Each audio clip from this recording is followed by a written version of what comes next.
ఆ బొమ్మ అమ్మి డబ్బు తీసుకుని ఇంటికి వెళ్దామనుకుంటే అతని వాలకం చూసిన భటులు అతన్ని దొంగ అనుకుని రాజుగారి దగ్గరకు తీసుకుని వెళ్తారు. అప్పుడు నాగేంద్ర ఆ బంగారం ఒక కూజాలో దొరికింది అని చెప్తాడు. దాంతో మహారాజు చాలా ఆశ్చర్యపోయి వెంటనే భటులను పిలిపించి ఎంతమంది సైన్యాన్ని అయినా తీసుకుని వెళ్లి ఆ కూజాను తీసుకురమ్మని చెప్తాడు. దాంతో భటులు ముందుగా సేనాధిపతి దగ్గరకు వెళ్తారు. సేనాధిపతి గారు, మాతో పాటు ఒక 100 మంది సైనికుల్ని పంపించండి. ఇది రాజుగారి ఆజ్ఞ. 100 మంది సైనికులెందుకు? ఏదైనా వజ్ర వైఢూర్యాలకు కాపలా కావాలా?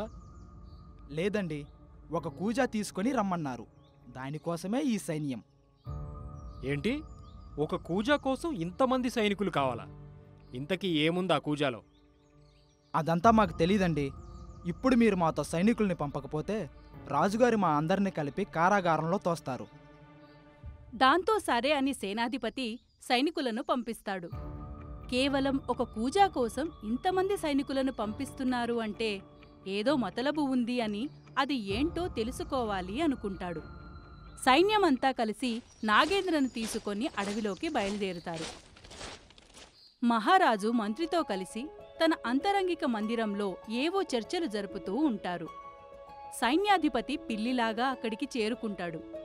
అయితే అతని రాకను మహామంత్రి ఇట్టే పసిగట్టేస్తాడు. రావయ్యా సైన్యాధిపతి, రా. నీకే కబురు పంపిద్దామనుకుంటున్నా. ఈలోపు నువ్వే వచ్చావు. మహారాజుగారు నీతో మాట్లాడాలంట. చిత్తం ప్రభు, 100 మంది సైనికులు కావాలంటే మహారాజు గారికి ఏదైనా కీడు జరిగిందేమో అని పరిగెడుతూ వచ్చాను. నాకేం కాలేదు, కాదు కూడా. నేను చెప్పేది జాగ్రత్తగా విను. కోట లోపల భాగంలో మన ఉద్యానవనంలో 2 పెద్ద గదులు నిర్మించాలి. అవి ఎలా ఉండాలి అంటే పైకి ఎవరికీ కనిపించకూడదు, భూమిలో రహస్యంగా ఉండాలి. అంతేకాదు, ఆ 2 గదులకు చివర 3వ గది సగం భూమిలో సగం పైకి కనిపించేలా నిర్మించాలి. 10 రోజుల్లో ఇదంతా పూర్తి కాలేదు అంటే నువ్వు సైన్యాధిపతి పదవి నుండి తొలగినట్టే. మహారాజుగారి మాటలు విన్న సైన్యాధిపతి అలాగే చేస్తాను అని మాట ఇచ్చి పనివాళ్లను తీసుకుని రావడానికి హడావిడిగా బయలుదేరుతాడు. నాగేంద్ర సైనికులను తనతో పాటుగా అడవికి తీసుకుని వెళ్తాడు. తనకి బంగారం దొరికిన కూజా ఉన్న గుహ వాళ్లకి చూపిస్తాడు. వాళ్లలో ఒక సైనికుడు వేగంగా గుహలోకి వెళ్తాడు. అంతే, మరుక్షణంలో అమ్మా అనే కేక వినిపిస్తుంది. మిగతా సైనికులందరూ ఉలిక్కిపడి వేగంగా గుహ దగ్గరకు వెళ్తారు. ఆ గుహలోపల ఒక పులి అతన్ని చంపి తింటూ ఉంటుంది. దాంతో అందరూ వెనక్కి వచ్చి పొదల చాటున దాక్కుంటారు. ఏరా నాగేంద్ర, ఇక్కడ పులి ఉంటుందని మాకు ముందే చెప్పాలి కదా. భలే వారండి మీరు. ఇదేమైనా మా ఇల్లు అనుకున్నారా? లోపలెవరున్నారు అని నాకు తెలియడానికి. అడవన్నాక జంతువులుండవా? మీరు చూసుకొని వెళ్లకుండా నన్నంటారేంటి? ఏడ్చినట్టే ఉంది నీ సమాధానం. నీ పని తిరిగి వెళ్ళాక చెప్తా. అలా సైనికులు వాళ్లలో వాళ్ళు మాట్లాడుకొని కొందరు వెళ్లి అడవిలో ఒక మేకను పట్టుకొని వస్తారు. ఈలోగా కొంతమంది గుహ ఎదురుగా ఒక వల పరుస్తారు. ఆ తర్వాత మేకను తీసుకుని వచ్చి ఆ వల ఎదురుగా కట్టేస్తారు. కాసేపటికి మేక అరుపులు విని దానికోసం పులి బయటకు వచ్చి ఆ వలలో చిక్కుకుంటుంది. అప్పుడు సైనికులు వెళ్లి లోపల చూస్తారు. అక్కడ నాగేంద్ర చెప్పినట్టు కూజా ఉంటుంది. దానిలో ఇంకో బంగారం బొమ్మ కూడా ఉంటుంది. ఆ 2 తీసుకుని వాళ్ళు మళ్లీ రాజ్యానికి బయలుదేరుతారు. ఏరా నాగేంద్ర, కూజాలో ఇంకో బంగారం బొమ్మ ఉంది కదా, అది ఎందుకు వదిలేశావు? ఏంటి, ఇంకొకటి ఉందా? చా, కాలికి మేకు గుచ్చుకున్న నొప్పి ఉండటం వల్ల సరిగ్గా చూడలేదు. లేకుంటే అది కూడా తీసుకునేవాణ్ణి. ఏరా మాట్లాడవే. అదేం లేదండి. నేను బ్రతకడానికి ఒక బొమ్మ అమ్మితే వచ్చే డబ్బు చాలనిపించింది. నాకు దురాశ లేదండి అని చెప్తాడు.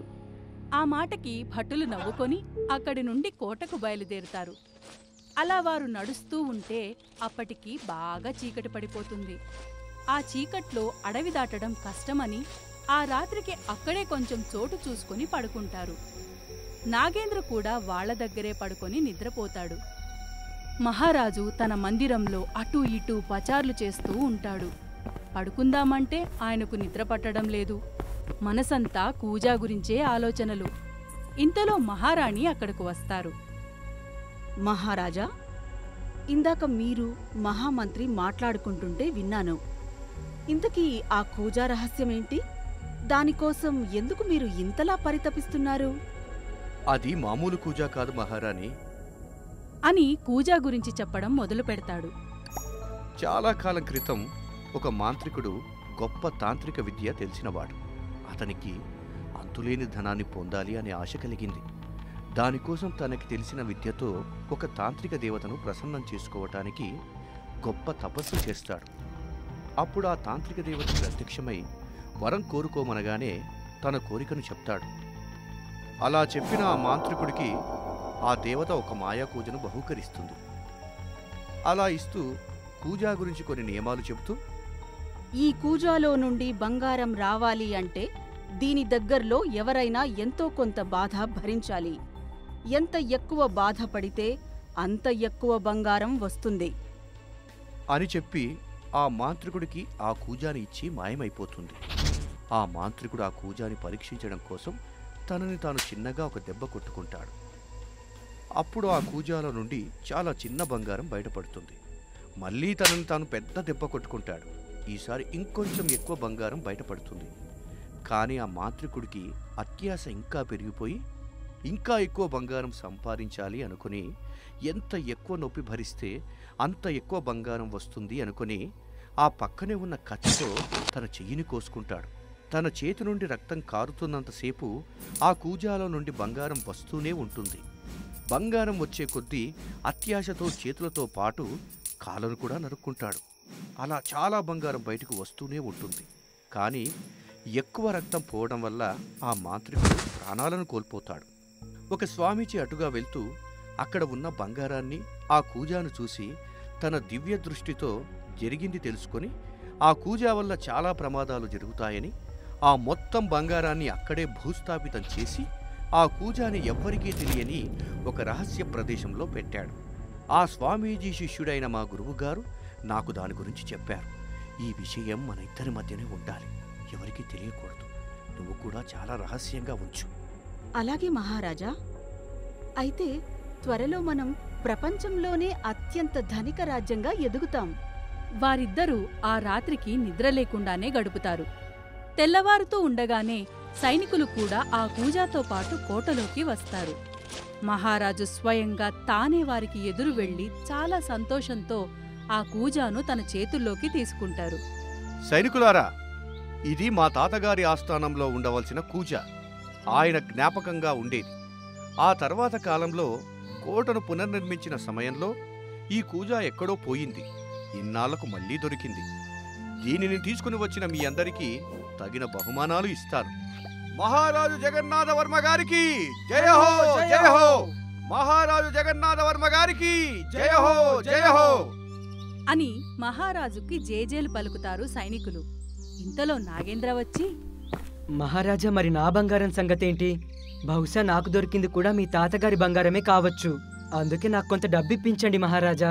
ఓరి డింబక, అసలు ఈ కూజా దొరికింది నీ వల్లనే కదా.